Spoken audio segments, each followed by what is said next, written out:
Hello everybody, welcome to the colours of knowledge. और आज हम कक्षा 10वीं के गणित के चैप्टर 5 में एक्सरसाइज 5.1 का जो दूसरा प्रश्न है वो कर रहे हैं। ठीक है, देखिए प्रश्न क्या कहता है। बहुत ही आसान प्रश्न है ये। प्रश्न में लिखा हुआ है, दी हुई एपी के प्रथम 4 पद लिखिए जबकि प्रथम पद ए तथा सार्वंतर क्या है, डी है। और उसकी वैल्यू आपको दे रखी है, जैसे पहले सवाल में a बराबर 10 और d बराबर 10। ठीक है, तो देखिए हमको मालूम है कि एक जो AP होती है उस AP के पद क्या होते हैं, A1 A2 A3 इस प्रकार से होते हैं। ठीक है, AN और इसी प्रकार आगे भी। तो यहाँ पर जो A1 होता है वो A होता है, जो A2 होता है वो A प्लस D होता है, A3 जो होता है वो A प्लस 2D होता है, A4 जो होगा वो होगा A प्लस 3D। तो इस प्रकार क्या होगा, ये आगे बढ़ते जाएंगे। ठीक है, तो देखिए, तो ये जो आपको AP दी है उसका पहला पद क्या हो जाएगा, A1 बराबर A है और A की वैल्यू हमारे पास 10 है तो 10। दूसरा A2 है A प्लस D, तो A की वैल्यू 10, D की वैल्यू भी 10, तो ये हो गया 20। ऐसे ही A3 हो जाएगा 10 प्लस 2 गुणा 10, जो आपको मिलेगा 10 प्लस 20 मतलब 30। इसी प्रकार से A4 जो है वो क्या होगा, 10 प्लस 3 गुणा 10 बराबर 10 प्लस 30, तो बराबर कितना हो जाएगा, 40। और इसी प्रकार से आगे बढ़ता जाएगा। तो आपकी जो समांतर श्रेणी है वो क्या बन गई, समांतर श्रेणी जो है वो बन गई है 10 20 30 40 और इसी प्रकार से आगे बढ़ता जाएगा। तो आपको प्रथम 4 पद के लिए बोला है उसने, है ना। तो प्रथम 4 पद हमने लिख दिए, 10 20 30 और 40। ठीक है, ये पहला प्रश्न है। अब हम इसका दूसरा प्रश्न करेंगे। देखिए दूसरे प्रश्न में क्या दे रखा है, A बराबर दिया है -2 और D बराबर दिया है 0। ठीक है, तो पहला पद A1 जो होगा वो A होगा, A2 जो होगा वो A प्लस D होगा, A3 जो होगा वो होगा आपका A प्लस 2D। इसके बाद A4 जो होगा वो होगा A प्लस 3D। 4 पद का बोला है। A का मान हमारे पास -2, A प्लस D मतलब -2 प्लस D की वैल्यू 0, तो ये हो जाएगा -2। फिर आपका -2 प्लस D की वैल्यू 2D, तो 2 मल्टीप्लाई 0 -2 प्लस 0, तो ये भी हो जाएगा -2। फिर ये हो जाएगा -2 प्लस 3 मल्टीप्लाई 0, तो -2 प्लस 0 जो कि होगा -2। तो ये जो समांतर श्रेणी है इसके सारे ही पद क्या होंगे, -2 होंगे। मतलब इससे जो समांतर श्रेणी बनेगी हमारी वो क्या बनेगी, -2 -2 -2 -2 और इसी प्रकार से आगे। तो इसके 4 पद हो गए ये। ठीक है, इसका तीसरा प्रश्न करेंगे। देखिए तीसरे प्रश्न में A बराबर 4 दिया है और D बराबर दिया है -3। ठीक है, तो देखिए पहला पद क्या होगा, A1 बराबर A, A2 बराबर A प्लस D, A3 बराबर A प्लस 2D और A4 बराबर A प्लस 3D। ठीक है, ये 4 पद हो गए। मान रखेंगे हम, तो A बराबर 4 ये पहला पद, A2 जो है A प्लस D है, तो 4 प्लस -3, तो ये हो जाएगा 4 -3, प्लस का माइनस में मल्टीप्लाई किया तो ये हो जाएगा 1।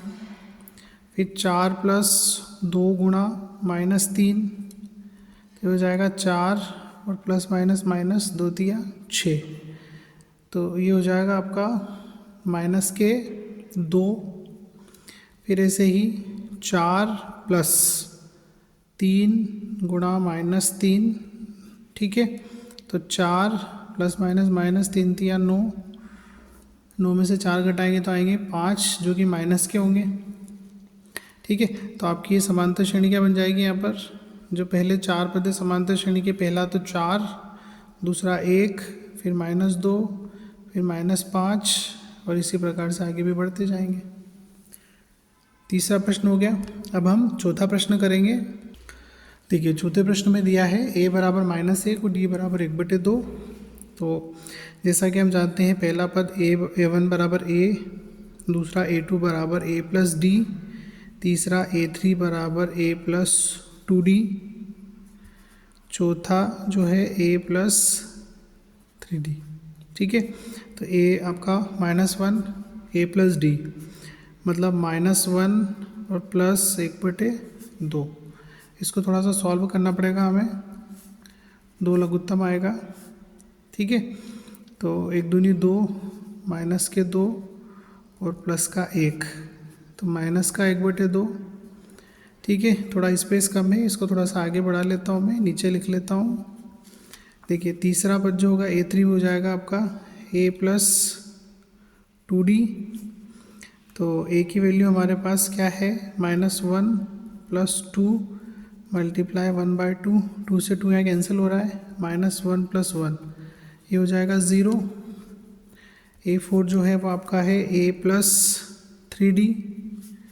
तो A की value -1 plus 3 multiply 1/2 -1 plus 3/2। LCM लेके हल करेंगे इसको हम, 2 आएगा, -2 प्लस 3 तो 1/2। ठीक है, ये इसके 4 पद हो गए। मतलब आपकी समांतर श्रेणी जो है वो उसके पहले 4 पद हम लिखेंगे। तो पहला पद -1, दूसरा पद जो है -1/2, तीसरा आपका है 0, चौथा है 1/2 और इसी प्रकार आगे ये बढ़ती जाएगी। ठीक है, इसके बाद हम 5वां प्रश्न हल करेंगे। देखिए 5वें प्रश्न में क्या है, ए का मान है -1.25 और डी का मान है -0.25 है, 0.25। ठीक है, तो जैसा कि हमको मालूम है कि A1 बराबर क्या होता है, पहला पद A होता है जिसका मान -1.25 है ना, -1.25। फिर A2 जो होता है वो होता है A प्लस डी, तो यहाँ पर -1.25, फिर प्लस डी की वैल्यू -0.25। ठीक है, जब भी दो चिन्ह एक साथ आते हैं तो आपको कोष्टक लगाना है, -1.25। ठीक है, प्लस का माइनस से मल्टीप्लाई -0.25। इसको आप हल करेंगे, दोनों नेगेटिव वैल्यू आपस में जुड़ जाएगी, तो जब ये जुड़ेगी तो -1.50 बनेगा। ठीक है, ये A2 हो गया। इसके बाद A3 A प्लस 2D होता है, A की वैल्यू -1.25। ठीक है, प्लस है ना, यही वैल्यू आपको यूज़ करना है बार बार, 2 मल्टीप्लाई -0.25। ठीक है, इसको हल करेंगे, -1.25 और ये प्लस का माइनस में मल्टीप्लाई होगा तो -2 का इसमें करेंगे 0.25 में, तो आएगा 0.50। ठीक है, अब इसको हल करेंगे, दोनों सेम वैल्यू नेगेटिव वैल्यू है, एक जैसे साइन है इनके, तो हो जाएगा -1.75। ठीक है, ये A3 हो गया। उसके बाद हम लिखेंगे A4, तो जो A4 है वो है आपका A प्लस 3D, A की वैल्यू -1.25 प्लस 3 मल्टीप्लाई D की वैल्यू -0.25। ठीक है, इसको हम हल करेंगे थोड़ा सा, या नीचे कर लेते हैं, -1.25 एज इट इज़, प्लस का माइनस में माइनस, इसका 3 का गुणा 0.25 में करेंगे तो आएगा 0.75।